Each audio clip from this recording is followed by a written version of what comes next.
Hi అందరికీ. ఈరోజు నేను మీకు ఒక మంచి రోటి పచ్చడి అయితే చూపించబోతున్నాను. దానికి ఇలా మంచి లేత వంకాయలు తీసుకోవాలి. అంటే మనం ఉప్పేసి నీళ్ళల్లో అయితే పెట్టాలి, లేకపోతే నల్లగా అయిపోతాయి వంకాయలు కట్ చేసిన తర్వాత. దానికి ఇలా పచ్చిమిర్చి, 2-3 టమాటోస్, 2 ఆనియన్స్ అన్నీ ఇలా కట్ చేసి అయితే పెట్టుకున్నాను. పచ్చిమిర్చి ఏం కట్ చేయాల్సిన అవసరం లేదు. అండ్ కొంచెం సాల్ట్, కొంచెం జీలకర్ర, 1 టీ స్పూన్ జీలకర్ర చాలు. దెన్ 2 టీ స్పూన్స్ ధనియాలు అయితే సరిపోతాయి. అండ్ ఇక్కడ ఉన్నవి టమాటోస్ కానీ, ఆనియన్స్ కానీ, వంకాయలు కానీ, అలానే పచ్చిమిర్చి కానీ అన్నీ మన క్వాంటిటీ ఎంతమంది ఉన్నారు, ఎంత కావాలి పచ్చడి అనే దాన్ని బట్టి తీసుకోవచ్చు అందాజుగా. సో మెయిన్గా అయితే ఇవన్నీ కావాలి, అందుకే మీకు ఇక్కడ చూపిస్తున్నాను.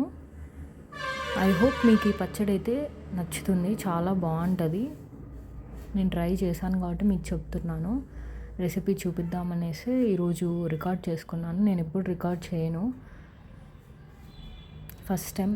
ఇంకా ట్రై చేద్దాము అనుకుంటున్నా. నాకు నచ్చిన రెసిపీస్ అన్నీ నేను ఇలా, ఒకవేళ నేను చేస్తే, ఈరోజు నేను చేశాను, నాకు నచ్చింది కాబట్టి, సో నా చేతుల మీదుగా చేశాను కాబట్టి నేను వీడియో అయితే రికార్డ్ చేయగలిగాను, పోస్ట్ చేస్తున్నాను. ఫస్ట్ పచ్చిమిర్చి అయితే ఇలా వేయించుకోవాలి ఆయిల్లో, కొంచెం జీలకర్ర ధనియాలు వేసి. అలా అన్నీ వేగిన తర్వాత పక్కకు తీసి పెట్టుకోవాలి ఇలా.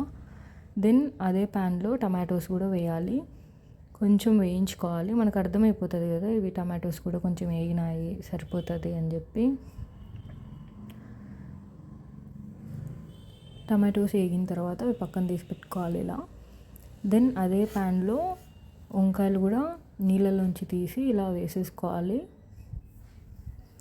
కొంచెం 1 టీ స్పూన్ ఆయిల్ వేసుకోండి, సో బాగా మగ్గిపోతాయి.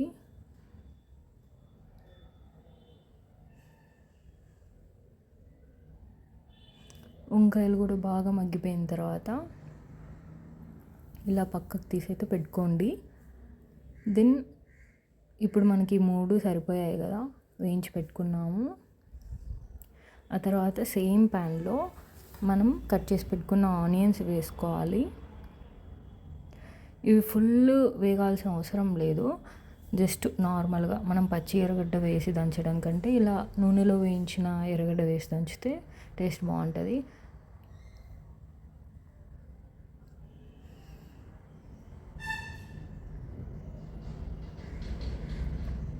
ఇవి కొంచెం వేగాయి కదా, ఇవి ఇప్పుడు మనం ప్లేట్లోకి తీసుకోవాలి. సో ఇప్పుడు మనకి రెడీ అన్నమాట పచ్చడికి సంబంధించినవి ఇవన్నీ. ఫస్ట్ పచ్చిమిర్చి, ధనియాలు, జీలకర్ర, నెక్స్ట్ టమాటోస్, నెక్స్ట్ వంకాయలు, నెక్స్ట్ ఆనియన్స్, ఇవన్నీ వేయించి పెట్టుకున్నాము. ఇప్పుడు పచ్చడి దంచుదాము.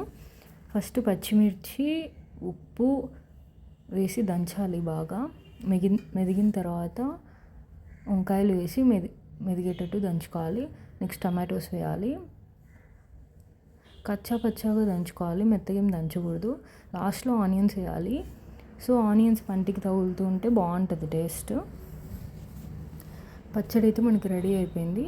సాల్ట్ కూడా మీరు దంచుకునేటప్పుడే తగినంత చూసుకుంటూ వేసుకోండి. పచ్చడి అయితే టేస్ట్ చాలా బాగుంది. ఈవెన్ మీరు పోపు పెట్టుకోవాలంటే పెట్టుకోవచ్చు. నేను కూడా పోపు పెట్టానండి, అది రికార్డ్ చేయలేదు. పచ్చడి మొత్తం దంచిన తర్వాత ప్యాన్లో ఆయిల్ వేసి కరివేపాకు, ఆవాలు, కొంచెం పసుపు వేసి నెక్స్ట్ పచ్చడి వేసాను, కలిపాను. చాలా బాగుంది టేస్ట్ అయితే. వేడివేడి అన్నంలో పెట్టుకొని తింటుంటే సూపర్. అసలు నాకైతే చాలా బాగా నచ్చింది, అందుకే మీకోసం ఈ రెసిపీ వీడియో రికార్డ్ చేశాను. మీకు కూడా నచ్చుతుంది అనుకుంటున్నాను, ఒకసారి ట్రై చేయండి. ఈ మసాలా కూరల కంటే ఈ పచ్చళ్ళు, రోటి పచ్చళ్ళు తినడమే చాలా హెల్తీ. నెయ్యి వేసుకొని తినండి, ఇంకా చాలా బాగుంటుంది. నేను తర్వాత నెయ్యి వేసుకొని కూడా తిన్నాను.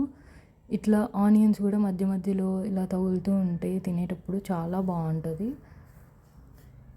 Like, share and subscribe. Thanks for watching. Thank you అండి అందరికీ. హోప్ మీకు నాకు